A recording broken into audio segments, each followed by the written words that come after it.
साहेब, खऱ्या अर्थाने आज नको ती गोष्ट आज आम्हाला बघायला त्या ठिकाणी मिळाली आणि स्वर्गीय आमदार शिवाजीराव कर्डिले साहेबांच्या विना आम्ही या गणेगाव आदर्श गाव गणेगावमध्ये आम्ही आज कार्यक्रम करतोय। त्याच्यामुळे सर्वच आमचे गणेगाव ग्रामस्थ महिला भगिनी असतील आज खऱ्या अर्थाने अक्षयदादा या ठिकाणी बघितल्यानंतर भाऊक झालते, कारण की कर्डिले साहेबांच्या विना आम्ही पहिल्यांदा हा कार्यक्रम करतोय आणि आज ती निवडणूक दुर्दैवाने खऱ्या अर्थाने लागली आणि अक्षयदादा आज प्रथमतः गणेगावमध्ये आज आले। अक्षयदादा गणेगावमध्ये आल्यानंतर आम्ही अक्षयदादांना बघितल्यानंतर हुबेहूब प्रतिबिंब कर्डिले साहेबांचं, जसे कर्डिले साहेबांचं राहणं बोलणं वागणं सगळं जसंच्या तसं अक्षयदादामध्ये आम्हाला त्या ठिकाणी दिसलं आणि त्याच्यामुळे सगळे ग्रामस्थ आमचे त्या ठिकाणी आज भाऊक झाले। जे गणेगाव जर उभं राहिला असेल किंवा आदर्श गाव त्याच्या पुढे जर गणेगाव पुढे जर लागला असेल तर खऱ्या अर्थाने हे सगळे कष्ट, हे सगळी मेहनत आणि सगळा आशीर्वाद आमचा कर्डिले साहेबांचा या ठिकाणी होता आणि म्हणूनच हे आदर्श गाव आज नावारूपाला जिल्ह्यात नाही तर महाराष्ट्रामध्ये नावलौकिक आपल्या माध्यमातून आपण दाखवताय, हे गाव करतंय। परंतु आज हे सगळं बघत असताना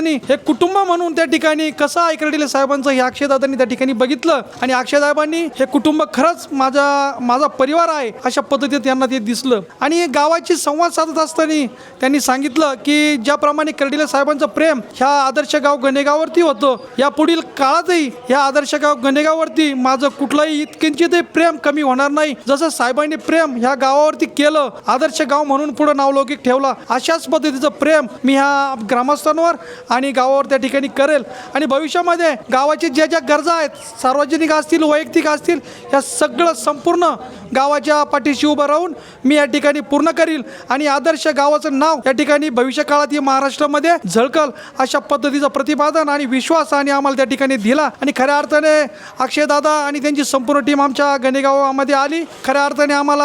आम्ही त्यांचे आभार मानतो आणि मी या ठिकाणी सर्व तालुक्याच्या वतीनं असेल आमच्या गणेगाव ग्रामस्थांच्या वतीनं असेल मी नेते मंडळींना विनंती करतो की 2024च्या निवडणुकीमध्ये स्वर्गीय आमदार शिवाजीराव कर्डिले निवडून आले आणि आज दुर्दैवी त्यांचा त्या ठिकाणी मृत्यू देवाघरी जाणं झालं। मी तालुक्याच्या वतीनं आणि गणेगाव ग्रामस्थांच्या वतीनं नेते मंडळींनी विनंती करतो की आपण अक्षयदादा शिवाजीराव कर्डिले साहेब यांना आमदार म्हणून बिनविरोध निवडून द्यावं अशा पद्धतीची विनंती या ठिकाणी मी सर्व नेते मंडळींना करतो आणि आमदार म्हणून कर्डिले साहेबांचे चिरंजीव अक्षयदादांना या ठिकाणी तालुक्याची सेवा करण्याची संधी द्यावी अशी विनंती आहे। परंतु जर अशी घटनाक्रम नाही झाला आणि जर निवडणूक बिनविरोध नाही झाली तर मी या गणेगाव ग्रामस्थांच्या वतीनं असेल किंवा आमच्या भारतीय जनता पार्टीच्या संपूर्ण सहकार्याच्या वतीनं सांगू शकतो की काही जरी झालं तर 2024ला 35,000 मतांनी कर्डिले साहेब त्या ठिकाणी आमदार झालते तर आम्हाला विश्वास आहे एकंदरीत आम्ही गावामध्ये फिरतोय इतरही गावामध्ये फिरतोय तर 50,000च्या वरती या ठिकाणी स्वर्गीय कर्डिले साहेबांचे चिरंजीव अक्षयदादा निवडून येतील आणि परत एकदा ह्या तालुक्याची सेवा करण्याची संधी त्यांना भेटल असा विश्वास या ठिकाणी आम्हाला आहे।